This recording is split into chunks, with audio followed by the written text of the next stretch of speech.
happy September to you.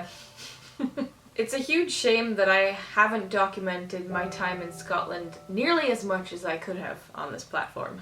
A wealth of my formative years happened in this country. Sure, if you've followed my blogs over the years, my art and music projects, awesome. But the person that was forming during all of that, the things that I've achieved, how do I look back on all of that now and make sense of it, you know?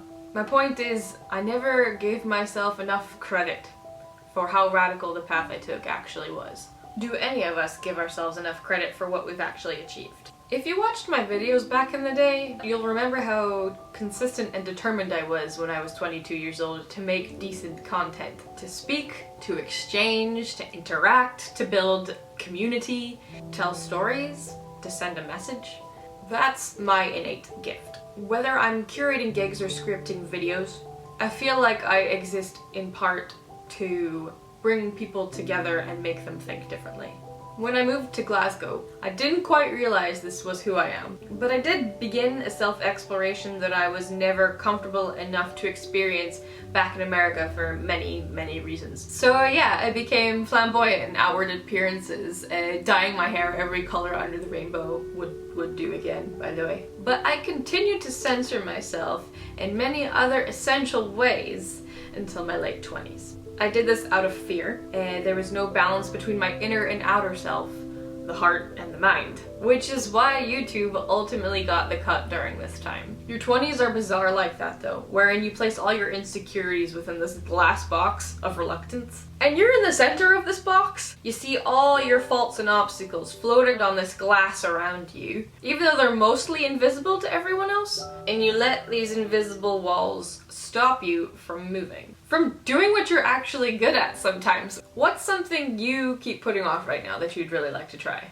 Be honest with yourself. Something popped into your head, right? Now sit with that and feel it for what it is for a sec. Does it make you excited? Does it light you up, hun? Then grab it.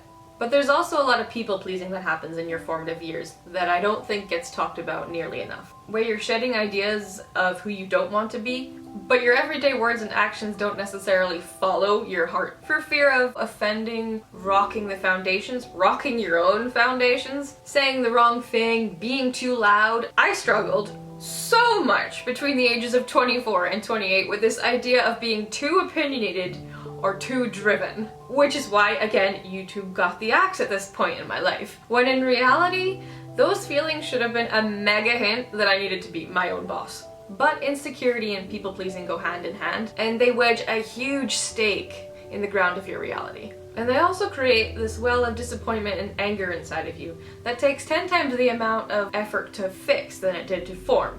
Kind of like a leaky ceiling. Throughout this entire last decade, your girl here kept going after the proper job for the sake of security. While noble in its own right, this meant that I kept falling off the track of my true callings over and over and over again. The pressure of finding stability because it was the right thing to do meant the projects that I was doing on the side never got the full attention they deserved to grow into something sustainable. I wasn't applying for those big girl jobs for me. I was applying for jobs for the people around me.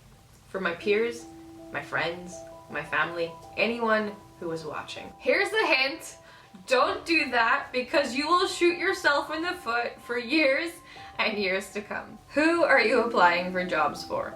You or someone else? Regardless of whether you get yourself a traditional career or not, the world is gonna turn and recognize your power for what it truly is. The people wasting your time will fall away, the jokesters step back hard, and so do your illusions. And you're left with a new sense of authenticity.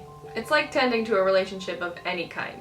Today, I'm asking you to look at the relationship you have with yourself. And funny enough, I pulled the Lovers card this morning. Among other things, the Lovers symbolizes choice, relationship, and balance.